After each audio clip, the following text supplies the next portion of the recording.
He is the ambassador from United Kingdom to Mongolia since 2018. And he started in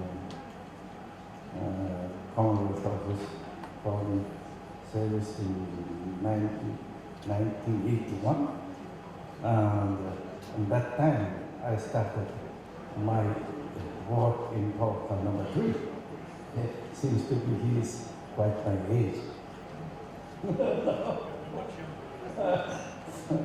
But anyway, just before I will start to introduce the others, just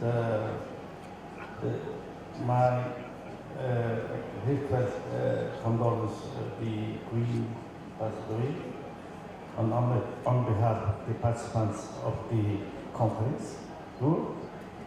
And the next person is Mr. Tolodot.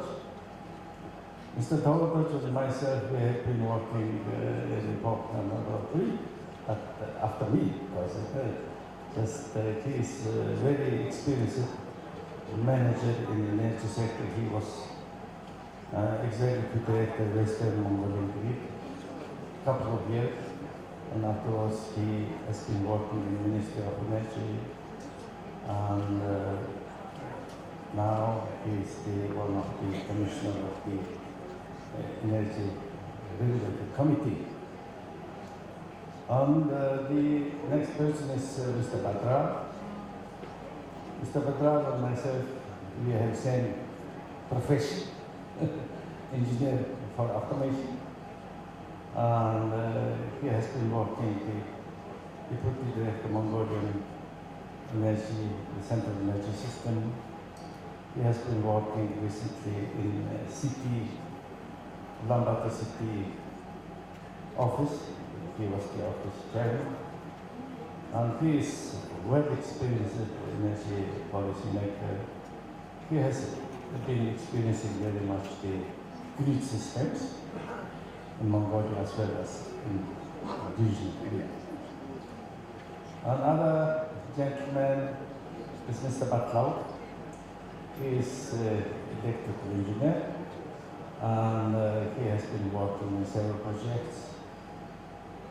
Experienced implement some new energy projects, mostly relevant with interconnection of grid substation. And he is now working in Mongolia, Deputy Director of Mongolia International. Mr. Batra is Director of Energy International. Okay, everyone, just our topic is energy transition. The first key point, and second is regional energy market. And number 2 is grid capability. And number 4 is energy trade and interconnection. That is the subject we have to discuss. And before our discussion, just the program officer of the INES, Ms. Ye Jingha, introduced our topic. What is actual situation of regional energy cooperation? What can be the interconnectivity activities? Because interconnectivity activities is quite a stop recent 3 years because due to the pandemic situation. And we will concern on his topic. And then, of course, the other speakers, panelists, recently, Mr. Borko, Horseren, and Bassen Jones, they concern more technical issue. This is another end of this regional connectivity. And just every person have about 3 minutes to 2 minutes to speak. Altogether, each person have about 10 minutes. You will speak at least 2 times. And please keep your speaking time not more than 3 minutes. And first, you have to give your idea what is the energy transition future in Mongolia. And participation of Mongolia to regional energy market? That is first my question, and I would like to know your each person's position on this topic. Okay, please, Ambassador. Thank you very much. First, I just wanted to congratulate the Mongolia Renewable Industry Association for arranging today's event. I think it's an annual event. It's become an important part of the calendar here, and I'm glad to see it's continuing. And we, in the British Embassy, are very happy to be a co-partner as we've done in previous years. I think when it comes to energy transition, as we heard already earlier on today, it is absolutely vital for all countries to be looking at ways to shift away from fossil fuel usage because of the damage that we all know it's doing to the climate. Again, as we've heard earlier, there are some specific challenges, particularly in Mongolia, relating to issues such as the energy infrastructure that's already in place, the grid, and how the grid, different parts of the grid work together, and then of course how renewable energy can integrate into the grid around the country.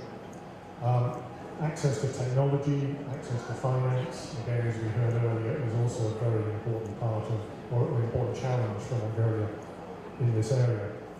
I think also that, or perhaps two other things, that the attachment to coal is still very strong in Mongolia. It's understandable because of the huge reserves that Mongolia has and the traditional form of energy generation. But the importance of shifting away from that can't be understated. And then I think the other aspect is the business environment in Mongolia when it relates to renewable energy projects, as it does to any other kind of project. We in the UK, we've seen there's a number of UK investments in the renewable sector, for instance in solar power, and a new one hopefully coming on stream soon by INES, one of the partners here, on energy from waste. So the opportunities are certainly there, and from a UK perspective, we're very much interested in supporting those, whether that be through financing, through our UK Export Finance organisation, and again, as I think Annika said earlier, the opportunities for financing into fossil fuels are few and far between now, whereas the financing for renewable energies is definitely on the increase. So I think it's important for Mongolia to take up these opportunities. We've already heard about the importance of climate change and addressing those issues. The UK hosted the COP26 conference in Glasgow last year. The outcome of that was the so-called Glasgow Pact, where we all committed to ensuring the global temperature does not rise above 1.5 degrees over the next 20 years or so. And it's absolutely vital that every country delivers on its pledges, whether that be through the nationally determined contribution, the NDC, or, as in the case of Mongolia, very good initiatives like the 1 billion trees, which will help the deforestation challenge. So the prerogative is very much there to address these issues and tackle them and transition away from coal energy to renewables.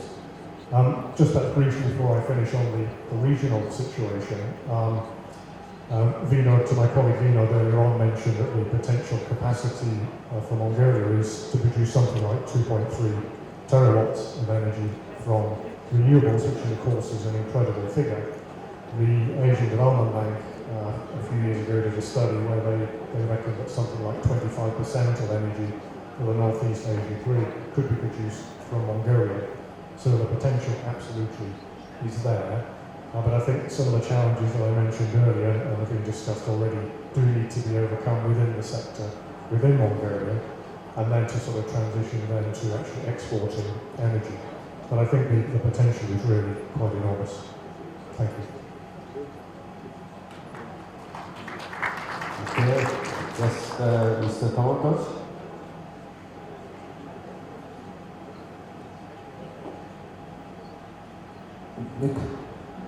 I would like to speak by Mongolian because much better for me and most of participants. Also, I hope we have most experience in translating here. 자, 시주시 талаар би ярий гэж бодчих. За, манай улс бол ялангуяа дэлхийн нийтээр шийдвэрийн транзишн, энержи транзишн буюу энэ шилжилт хөгжиж байгаа орны хувьд бас тодорхой сорилт чаленжуудыг авчирч байгаа.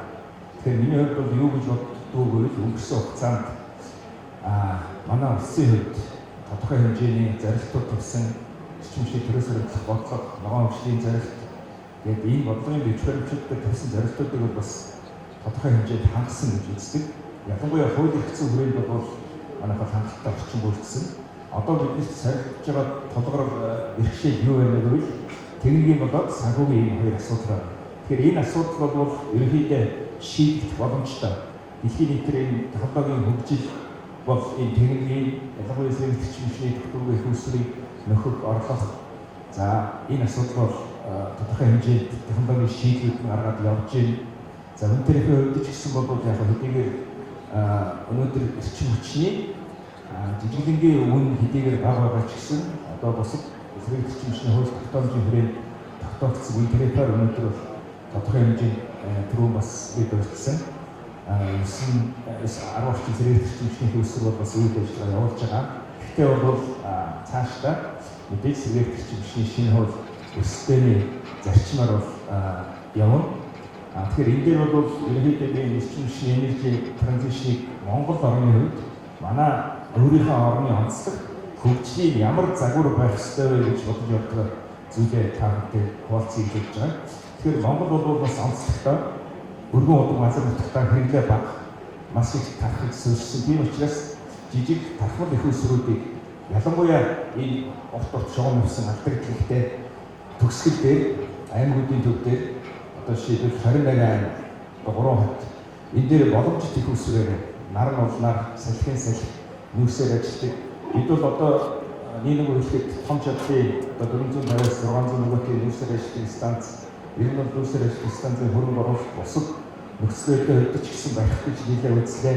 Энийг хөрөнгө оруулалт бол мэдээж нөгөө том мега төсөл рүү ороод маш олон сорилт бэрхшээлтэй тулгараад өнөөдөр санхүүжих тусч чадахгүй. Гэтэл бид нэр жижиг 10-аас 50 мегаваттын жижиг тархал их усруудыг энэ аймгийн төвд дээр хийгээд бариад явах юм бол бид нэгдүгээр эрчим хүчнийхээ найдварт аюулгүй байдлыг хангана. Өөрсдийнхээ санхүүгийн болоод техникийн хувьд даах хэмжээний монголчууд бол өөрсдөө энэ барьж хийж чадж байгаа монгол инженерүүд. Тэгэхээр энэ бол бидний бас хөгжлийн цаашдын загвар болох хэрэгтэй. Өнөөдөр бол ялангуяа та бүхэн бүгдээрээ мэдж байгаа. Маш баг 1000 гаруй км 110 м-ийн шугам явдаг, хэрэглэгчийн төсөл дээр очдог, хэрэглээ байхгүй төчлөл өсдөг. Энийг бууруулахын тулд маш их дотоод хэрэгслийн дээр реактор статуар компенсат хийдэг зүйлүүд тавьж ингэж явж байгаа. Тэгэхээр аймгийн төлбөр, сумын төлбөр жоохон хэрэглээ гаргахад хүчтэй болчтой. Энэ бол дамжуулах чадвар байхгүй. Тийм учраас энэ их усрыг, тархал их усрыг тэр аймгийн төвд томоохон хот суургууд руу хийх ёстой. Тэгээ мэдээж энэний санхүүжилт нь бол төрөл бүрийн янз бүрийн загвар байж болно. Одоо ихнийх бол баруун бүсдэр Скандинав Renewable energy програм гэдэг сэрээлийн төслөөр баруун таван дээр 50 мегаваттын сэргийлэгч машины 10 мегаваттын их усрыг явж байгаа. Энэ бол улсын тархал их усрыг бас нэг бодит жишээ. Тэгээд энийг заавал сэргийлэгч нар салхи биш. Бусад одоо биомас, газрын булан тэгээд нүүрстэй газар дээр бол нүүрсийн нэг 50-аас 100 мегаваттын станцуудыг бол монголчууд барьж чаддаг гэдгийг ухаадаг дээр бол харуулсан. Тэгэхээр ингээд энэ бол энэ эрчим хүчний энержи транзишнийг бас түргэсэхэд бидэрт бас төхөн болох ийм болов гэж бодож байна.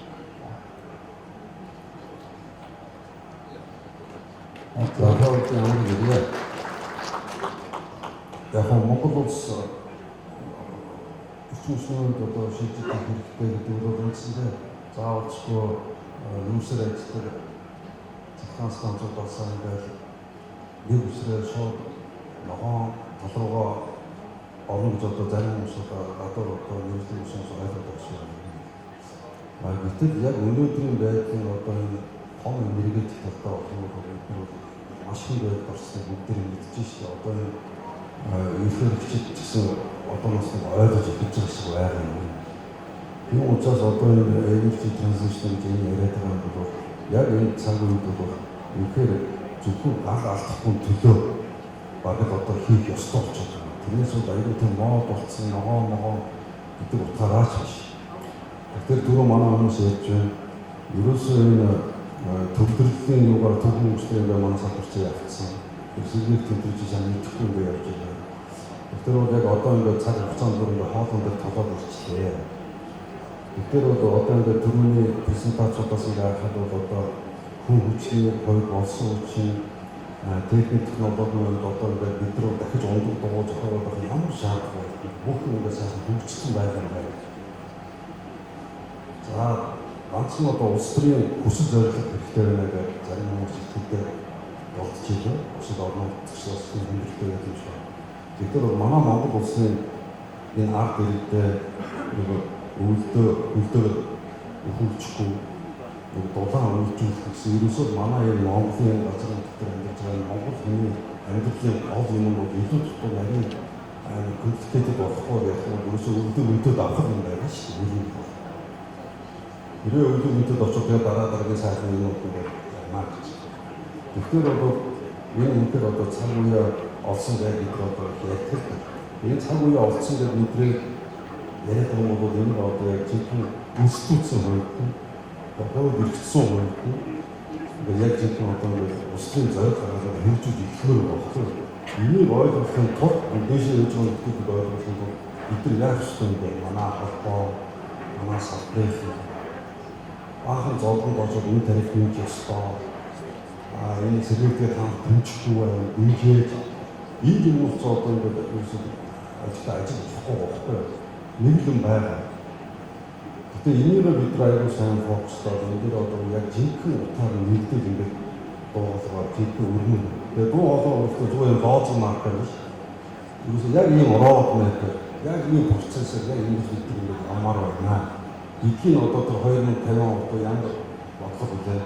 Тэр нэгэнд нь одоо бүр илүү одоо яг жинхэнэ action plan marker ингээд нэгдэж өгчмөр байхгүй. Тэгэхгүй бид нар зүгээр тийчээ лоозон маркер өгүүлбэр оруулаад за манай нэг асуудал нь олцсон гэдэг ингээд тайлбар дахин явах юм шиг байна. Олон жил явж шүү дээ. Үндсэндээ 90 оноос хойш бид нар болтой ажилласан. Тэр үеийн хийгдсэн одоо нэг засвар масвар одоогийн дэд тусгай өсөн шидийн төслүүдээр хийгдсэн тэр инээсцэр ингээд амьд ороод явж байгаа байхгүй. Энэ хоёрдугаар бол ерөөсөө сэргээр төрчин үчиг хөгжүүлнэ гэдэг бол манай улсын аюулгүй эрчим хүчний аюулгүй байдлаа шууд холбоотой шүү дээ. Ер нь дэлхийд даяар одоо ийм үйлчлэл байна. Эрчим хүчний тухайн улсын эрчим хүчний аюулгүй байдлыг бол аюул олон өнцгөөс хараад тодорхойлж томьёолдог. Ерөнхий түгээмэл бол одоо жишээлбэл дэлхийн эрхтний нэгдэл мэддэг юм. Эрчим хүчний аюулгүй байдал тухайн улсын одоо юу юм гэх юм бол юусо таамаглаж болохоос үн тариф. Нөгөө талаас нь болохоор тухайн улсын одоо эрчим хүчний нөөцийн боломж хоёрын функц гэж үздэг. Тэгээ энэ утгаас нь яг юм бол юусо яг зах зээлийн эрд хэрэгцээ гэдэг юм аа бид нар мартчихад техникийн яриад байдаг. Тэрийг яг яаж ярьж нөгөө эдийн засгийн загвар модель байхгүй. Бид нар эрчим хүчний сэрэг эрчим хүчний тухай хуультай, эрчим хүчний хуультай болсон хэмнэлтийн хуультай ангираад яваад байдаг. Гэхдээ энэ хууль шал өөр утгатай байдаг. Жинхэнэ арилжааны хэлбэр шийдвэр, жинхэнэ хөрслөөр болгоод жинхэнэ ард иргэдийн ажлын дээр мэдэрхүүц одоо энэ дэс явуулах боломжтой юм хууль биш болчиход байна. Бид нар яг зөвхөн ийм санал зөвшөөрч байгаа. Энэ нь бол одоо эрчим хүчний салбарын арилжааны хэлбэр шийдвэр ажлыг одоо яах вэ ямар. Одоо миний сонсох нь USA-ийн санхүүжилтээр бас төсөл ихэлж байгаа гэсэн. Эдгээр бол яг одоо миний ойлгосноор бол энэ сэргээр төрчин үчиг үндсэн одоо том нэгдэлд яаж уйлдуулах вэ, тэрний яах вэ гэсэн юм. Энэ хүмүүс нь одоо анхаарч энэ өсөлт байдлаа сайн ойлгож байгаа мó энэ одоо ихтэлмаар байна. Үнэхээр сэргээр төрчин үчиг хөгжүүлээ. Тэгээд ингээд явах бол одоо энэ бол албан ёсоор жинхэнэ одоо нэг худалдаа авчин заавар гэдэг шиг том одоо жижиг гэдгийг одоо зэрэгтэй юу гэсэн юм чинь санхүүгийн эдийн засгийн загвар модель гэдэг нь хийх хэрэгтэй байхгүй. энэ улсын юусыг тэмүүлж ажиллах хэрэгтэй. Тэгээд тэр модод тайлбарсан юм хууль болох хэрэгтэй. Одоогийн 2001 онд батлагдаг одоо хэрэгжиж болж байгаа энэ хууль өөр хэмжээний хэрэгжиж нийлүүлсэн. Харамсалтай нь бол шүү хин дуртай ашиг сонирхол өссөн шүдийн санагдлаар ингээд тэр хуулийг хууль биш болгоцсон шүү дээ. Анхан юунд өөрчлөлт оруулсан. Тэгэхээр бол одоо цаг үе болсон удаад ойлгож байна. Ерөнхийдөө жинхэнэ одоо арилжааны шийдвэрүүд юм тарих чөлөөтэй ингээд баахан яадаг юм удаа өөрсдөө нэгдэх шинэ хууль гарлаа. Тэр хуулийг одоо байж тэргүй учраас өөрийнхөө функцийн дагуу юм хийж байгаа. Шинэ яг гэдэг одоо энэхийн бол одоо манай сэргээд хүчин үйлчлийн салбарт хүссэн үсгээр хуульчлаад өгөх юм бол ингээд яг юм аа. Одоогийн байж байгаа сэргээд хүчин үйлчлийн хуулийн дээр одоо ингээд юм тарих ингээд шууд ингээд тоогоор ингээд тавиад өгсөн гэдэг одоо бусад орнуудын ажил жоохон хөдөлгөөн талтай болсон. Тэгээд ер нь тусдаа хуультай байх тэр хөгжсөн гэж бид нар ойлгож авч ирсэн чинь өнөөдөр нөгөө inclusive growth гэж яриад одоо монголоор тэр юу гэж ойлгочиход юу гэж орчуулах юм бэ? Юус улсын хэмжээнд салбарын хэмжээнд том эдийн засгийн хэмжээнд inclusive growth гэдэг нь бодоод combined inclusive team сайхан хууль хэрэгжсэн орчуулдаг болох юм бол тэрнээс улбаагатай институцүүд ч хөгжсөн үсэг ингээд хөгжиж явах гэж одоо ингэ бодоод байгаа юм л да. Энэ тал дээр манай оролцогчдод бас бодцооч ингэж үсгэрээ баярлалаа.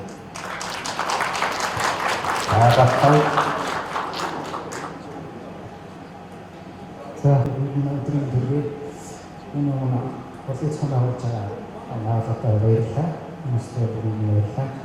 Эрчим хүчний шилжилтийн талаар ярьж байна. Эрчим хүчний шилжилт тэгэхээр миний хувь хүний бодол юу вэ гэхээр Монгол улс маань одоо өнөөдөр цахилгаан болон дулааны их үүсгэн төлөвлөлт орчихсон эрчим хүчийг одоо өвлийн цэцгийн хязгаарлах төвшөнд байна. Тэгэхээр бид одоо энэ юм эрчим хүчний их үүсвэрийг болоо гүйцэж одоо дорож 20% их үүсвэрийн нөөцтэй болох шаардлага чухал шаардлагатай болчиход байна. Тэгэхээр энэ эрчим хүчний шилжилт гэхээс илүү хувийн байр суурь бол хэрэглээгээ ханх хуудас тэгээд доорын 20% нөөцлүүдийн их үүсвэрээ яаралтай байх болохгүй нэ.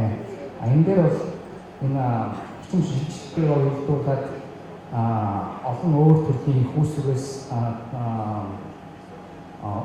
эрчим хүч үйлдвэрлэдэг станцуудыг бол барих боломж байгаа гэж харж байгаа. Тэгэхээр юуны өмнө энэ усын станцыг бидээс барихгүй бол тэргийн болохоор бид энэ шилжилт рүү орох амарч боломжгүй гэж харагддаг. Тэгээд усын станцуудыг барьж байгуулахад нэлээд их хугацаа ордог учраас энэ маш хурдан хугацаанд өөрөөр өгөх батарей сторожуудыг ялангуяа дистрибьютед батарей сторожуудыг нэг хэсэг 10-15 жилдээ хөгжүүлээд явуулаад хийгээд явуучвал тодорхой хэмжээгээр ингээд сөрөгийн хүүсрүүдийг бас байж байгуулах боломжууд бол нэлээд гэж бодож байна. Википед тулгардаг бас нэг том хүндрэл бол эдээс тэргийн том хүндрэлтэй. Хоёрт нь болохоор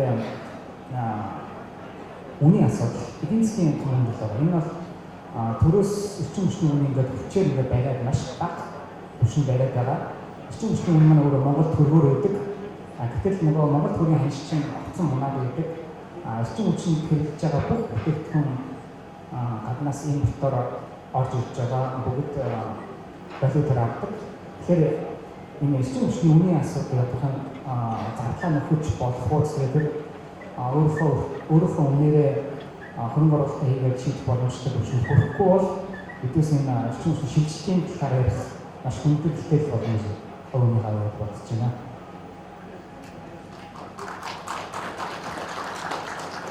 За энд орж байгаа панелистуудтай баярлалаа. За энэ дээр саяын одоо төвшүүлж байгаа асуудлууд бол бас хэд хэдэн чухал асуудал байна. За өнөөдөр одоо панелистийн хэлснээр нөхцөл байдал маш их хүн болох гэж байгаа. Сүүлийн бас нэг юм болж байгаа. 그래서 이게 90 оноос хойш өнөө хүртэл бид нэр одоо байгаа станцуудаа өөрчлөх зарим шинжилгээ ийм замаар ухаан бий болсон INES-ээр яаж байгаа гэдэг өөрлөмжөө. Гэхдээ энэ хооронд бид нар одоо 90 оноос хойш 30 жил яасан бэ?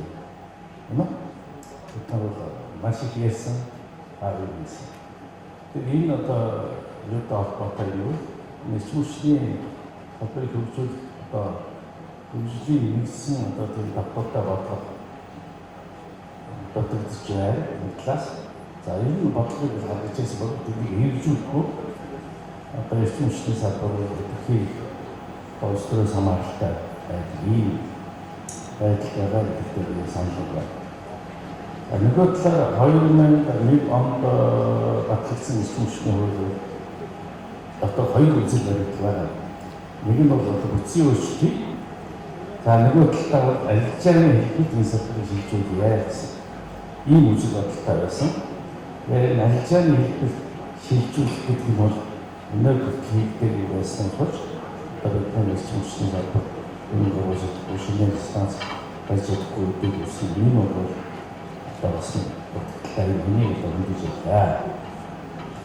Энэ одоо маш чухал. За ингээд би хоёр хүнээс бас нэг энэ гурван асуудлаар тодорхойлох гэж байна. Энэ grid capability гэдэг сүлжээний одоо чадвар. За энэ Монгол улсын хэмжээнд одоо ямар байгаа? За бид Оросын холбооны улстай холбогдоод олон жил ажилласан туршлагатай. Хятадтай сүүлийн үед оюутлогоогоор цахилгаан авч байна. Ер нь цаашаа энийг өргөдгөөд энэ зүүн хойд Азид энийг одоо өргөдгөөд явах яг бодитойг юу байгаа вэ? Энд одоо юу саадуулж энийг одоо тавуудаас Бадрал дараа хоёр Бадрал панелист хоёр энэ дээр өөрсдийнхөө санааг маш товчхон одоо нэг минут авчихсан.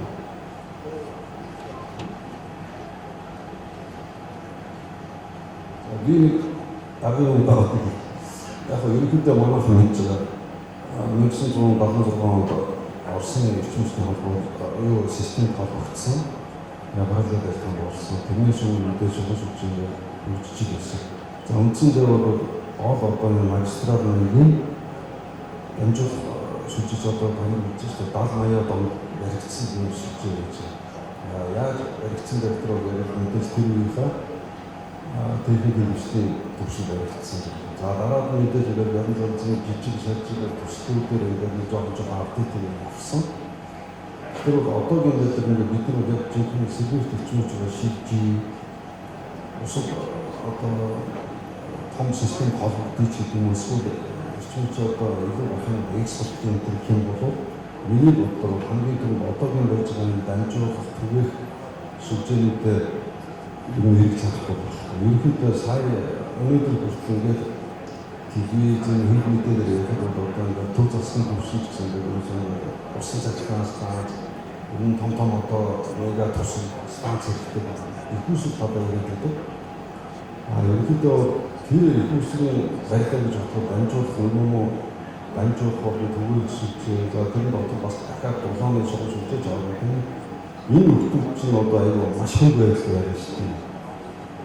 Энэ сүлжээний нөхцөл юмаа гараад ирэхгүй байгаа болохоос үнэхээр тэнд үнэхээр амжилттай. Энэ үйлчлсэн тэр сүлжээний одоо хүнд байдлаас ч хамаараад янз бүрийн аваарч гарч магадгүй муу юм шүү дээ. Гэхдээ бол одоо би юу гэж одоо манай манжуугын гэж сууж байна. Яг зөвхөн нарийн нэгдэг үргэлжлэн хамгаалалт аваар ашиглаж автомат ерөнхий автомат гэдэг. Тэгээд тэр таглууд яг гоён тооцоо гэдэг нь юус үнцээр хаягдсан. Тэрийг баацлагын техникийн удирдах манай салбар байх гэсэн. Гэхдээ энийг нэг цагаар одоо манай яам томдор ус шинэ зохицуулт одоо техникийн нэгдсэн удирдах боловч нэгдсэн айдентификатор ялангуяа системийн чанартай автомат иргэн болдог нэг цэцэж авахгүй болов үнээр хийсэн. За дээрээс нь одоо цөмийн энерги занималцсан хүмүүс санагдчихсан. Би магадгүй ерөнхий хэлбэр шүү 10 он гэдэг ирсэн шүү дээ Монгол. Том багын нэрээ дараа нь үнэхээр явуулсан. Тэр хүмүүстэй би бүсмаар байсан уулзчихсан хүмүүстэй. Тэгэд бол тэр тэмцсэн. Одоо цаг нь урттай танаас зөвхөн өмнө төгсчих таа. Тэрийг хөгжүүлэхэд бол хамгийн түрүү одоо би магад одоо хүн байж орсон дамжуулдаг түгээл сумс үзээ. Тэгээд тэрнтэй холбогдсон бүгд төрлийн автомат юм одоо ингээд яагаад чи нэг цараад нэг автыг тэгж байна. Тэгэхээр одоо бид нэг талтай хүүсрээ анхтай ярьчлаа. Тэр бүтгэж юм уу бүтггүй ч юм одоо геополитик ингээд явчихсан. Ямар ч геополитик байхгүй маягийн одоо манай дамжуулах түгээл үзээ одоо хэн анхаарал хэн өөрөнд батгах яваад байна. Янз бүрийн байгууллагын шамаар хийж дандаа юм хангалтгүй. Скол зүүн бүсийн, скол баруун бүсийн, түрүүн бүс дотор нь жоохон дискрет гэх юм ингээд яваад байгаа байхгүй. Тэгэхээр энийг одоо яг нэг техникийн нэгдсэн бодлого гэж ойлгож байна гэж хэлээ.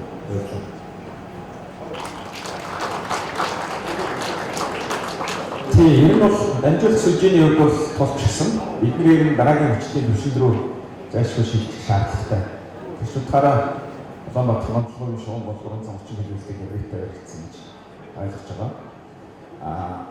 Одоо шинэ хэрэгтийн бодлогод тусгах арга хэмжээний дотор дамжуулах сүлжээг сайжруулахаар хэдийн төслүүд яригдж байгаа. Эхнээсээ санамжлалт шийдэгдээд чойрс сайн шиндэг EBRD за эрдэм өрн амьдыг Аз үүсгэн багс судалж байна. За цаашлаад Барнуу өндөр хаан чавсан. За тэгээд сайн шин цагаан сурах. За Монголиа гараад ингээд энэ хотуудыг калцээ шугамар холбож зөвхөн найдварчдыг нэмэгдүүлэх ийм шаардлага байгаа. Тэгээд би Скотландын асуултаар хоёр төсөөлөв энержи интеграшн буюу 90 зөөр газрын төсөлд манайх ямар шугам сүлжээгээр яаж холбогдох ёстой, ямар боломж нөхцөл байгаа гэдгийг хичээлж байлаа. Тэгэхээр энэ өсвөтгийн энержи интеграшн буюу энэ харилцаа хамтын ажиллагааг хөгжүүлэх асуудал бол сүүлийн үед маш хавцаар чухал тавигдаж яригдж байгаа. Манай улсын хувьд ч гэсэн бас энэ дөрөс шинэ филтер баримтах бодлогын стратеги үндсэн 6 зорилтын нэг нь бол энийг бол батлуулсан 15 сая шинжилгээний бодлого дээр ч гэсэн бас тусгацсан байж байгаа. Тэгэхээр энэ Монгол орны хувьд бол энэ зэрэг төчмөчөд бусад төчмөчийн анхаарал нөөцийн баялаг нөөц байна. Тэгэхээр хамгийн гол эрэлт хэрэгцээ байх ёстой. Энэ зөвхөн Азийн бүсэд дэлхийн топ 10 эдийн засгийн орны 4 байна. Нийт төчмөчний хэрэглээний 35-37% хэрэгжилж байна. Тэгэхээр энэ эрэлт нийлүүлэлтийг яаж хангах вэ гэдэг дээр мэдээж тодорхой хэмжээний сорилт бэрхшээл энэ асуудлууд байгаа. Тэгэхээр энэ дээр бол ялангуяа 2015 оноос хойш нэлээд хэцтэй явж байгаа судалгаанууд хийж байгаа. Монгол Улсын засгийн газрын захиалгын Азийн үйлчлэгийн банкны төсөл НАПС-ийг зөөн газар эрчим хүчний эцэг хэмжээ байгууллагын судалгааны эхний шатны ажил дууссан. Энийг бол ерөнхийдөө техникийн боломжтой эдийн засгийн үйлдвэр ашигтай гэдэг юм уу гэсэн. Тэгэхээр яаж холбогдох вэ? Мэдээж 500-аас 800 кВт-ийн өндөр хүчтэй AC/DC болон зарим хөлбөрөөр бол тогтмол хүчтэй өндөр хүчтэй шугамар холбогдсон. Мэдээж манай системтэй проектыг инвестор холбогдоод хүчнийхээ найдвартай байдлыг шанган ийм байгалийн байдлыг нөөцийг ашиглаад нэмэлт үйлдвэрлээд өсөлтийн эрчим хүчний хэрэгцээ ашиглаатай ийм олон нөхцөл бол байгаа. Тийм. За ингээд элчин сайдаас асуу. Энэ Британи бол Монгол улсын маш том хөл болгочихсон. Оюутлал компани одоо цаана их процесс үүсдэг. Неоклинтор бол одоо Британи байна. Тийм учраас одоо цаашдаа энэ одоо эрчим хүчний салбар шинээр их усгүй барих шугам сүлжээг өгөх энэ чухал шаардлага байна гэсэн ийм одоо асуудал тавьж байна. Тэгэхээр энэ дээр одоо гадаадын хөрөнгө оруулалт олон улсын санхүүгийн байгууллагууд хөгжиж байгаа олон банкнууд хөрөнгө оруулалт шиг орох одоо боломж байна уу? Байхад одоо ямар хөнгөлөлт учирч байна? Монгол улсын хөрөнгө оруулалтыг татахын тулд юу хийж болмоор байна гэж хэлсэн санаа. Өөр ихсэн асуудал байна уу? Эсвэл одоо хүн төрөлтэй холбоотой асуудал байна уу? Энэ талаар та өөрийнхөө санал хэлж өгөөч. Yeah, thank you for the question. I think it's really essential in order to attract investment into this economy, to have the right business environment. We have, sadly in the past, we've seen a number of challenges that have faced investors, including in the renewable energy sector, and including British companies as well. I think the new government, and starting from the Prime Minister himself, are very focused on improving the investment environment. There's a new investment law being discussed, and the government, I think, is doing good work consulting with all the relevant stakeholders. So I think that will help a lot to create an environment where people feel more confident to invest in Mongolia. I think also the agreements between Rio Tinto and the government at the end of last year to move ahead with the underground phase of the Oyu Tolgoi project has sent a really strong signal to international investors as well. So I think the sort of foundations and the framework is coming together. Unfortunately, though, currently the international investment environment is very difficult because of the state of the global economy, which has faced a number of shocks. Obviously, after the COVID situation, currently with the impacts of Russia's invasion of Ukraine, it's creating a lot of uncertainty in economies around the world. So investors are looking very carefully at different jurisdictions to see where their money could best be invested. But certainly, I think the opportunities are definitely here, and I think once the environment is improved, once investors feel that confidence in coming into Mongolia, and I think particularly renewable energy, and that's certainly a sector that we're looking at the British Embassy and highlighting it to UK companies who work in that sector to say, look, this is a country where in the coming years I think there'll be big opportunities in that sector. За энэ дээр атлаг цэглэлээс асуу. Энэ Монголын дотоодын компани хувьд одоо ажиллахад хөрөнгө оруулахад ямар нэгэн одоо хөнгөлөг ийм боломжийг хангах юу хийх шаардлагатай байгаа талаар ойлгуулъя. За Монгол дотоодын компани хөрөнгө оруулалтад их үүсвэр барих эсвэл амжилт төгсөлтөж байх байгууллага шаардлагатай болохын тулд манайд бол хууль бүтцийн орчин болох дуртай байх шаардлага гарч байгаа. Адын хөрөнгө оруулагч нар юу харж байгаа гэхээр хууль ингээд ойлгох өөрчлөлт гэхээр нөгөө чинь одоо бас яаж явах вэ айгаад ерөнхийдөө бол хөрөнгө оруулалтын хэсэг ханддаг. Хацсан байдалтай ингээд олон жил хүлээдэг. Тийм байдаг учраас аль болох хууль ингээд доктортой байх нь чухал байна. Хоёрт нь нөгөө тариф маань өөрөө аль болох нөгөө гадаад байлгалтайгаа үйлсэн тариф байхгүй бол Монгол хөргөөр тарифыг байх юм бол бүх төсөлд шууд зогсно. Ямар ч хөргөөр авах боломжгүй болчих. Тэгэхээр тодорхой хэмжээгээр гадаад байлгалтайгаа нөгөө өмнө тарифаа уяад өгвөл энэ бол төсөл бүтэц санхүүж босох боломж байгаа гэж бодож байна. Өшөө бас нөгөө газрын тухай хууль дээр бас асуудал байдаг юм билээ. Гадны хөрөнгө оруулалтын компани газар эзэмших том хөндлөлүүд байдаг. Тэрийг бас төслийн санхүүж босож ирэхэд бас том хөндлөл болж харагдаад байдаг юм билээ. Устдаар бол ер нь бол хөрөнгө санхүүж босох боломж байгаа гэж байна. За энэ одоо гэсэн цаг 40 минут байсан. Бид 40-ийг хэлсэн одоо 21 минуттай явж байна. Ингээд өнөөдрийн байдлаар дэлхийн эсвэлшний үйлдвэрлэлийг харахад бол дөрөвний нэгэн сэргээх эсвэлшний их усурээс гэж байгаа гэсэн ийм одоо тооцоо байна. За Монгол улсын одоо эрчим хүчний хувьд бол нийт эрчим хүчний 10% бас сэргээх эрчим хүчнээс үйлдвэж байгаа гэсэн ийм тооцоо байна. Тэгэхээр одоо бас нэг зүйл асууж байгаа юм байна. Дээжийн нэг одоо энэ шинэ эрчим хүчийг ашиглаад байгаа хөнгөл гарна. ийм учраас одоо эрчимчлийн транзишн гэдэг нь нэгдүгээр одоо сайн гэдэг юм уу одоо бараанаас ногоон руу шилжиж байгаа тийм ээ. Тэгээ энийг бол Renewable ашиглаж тусалбгүй шиг бадрал зөвхөн хэсэгдээ санаа нь байна. Би юугаараа одоо дүүгээрээ ажил хийсэн шүү дээ. Чи чинь бас нэг байгаад нүсээр үе учраас INES мэдээ бодсон сайжруулах. Харин энэхээ технологиг сайжруулах, үр ашиг нэмэгдүүлэх энэ дээр бас давхар авч байгаа юм аа гэдэг нь хааны дистриктээр санал байна. За хоёрдугаар одоо энэ энержи транзишн гэдэг дээр бол зөвхөн одоо техникийн одоо асуудал биш, энэ хууль эрх зүй бодлогын хувьд бол одоо бид транзишн хийх хэрэгтэй юм байна гэсэн ийм ойлголтыг өглөө. Ингээд цаг одоо учраас одоо заалнаас хүмүүсээс асуух одоо боломж байхгүй болж байна. Цаг байгаа юу? Цаг байхгүй юу?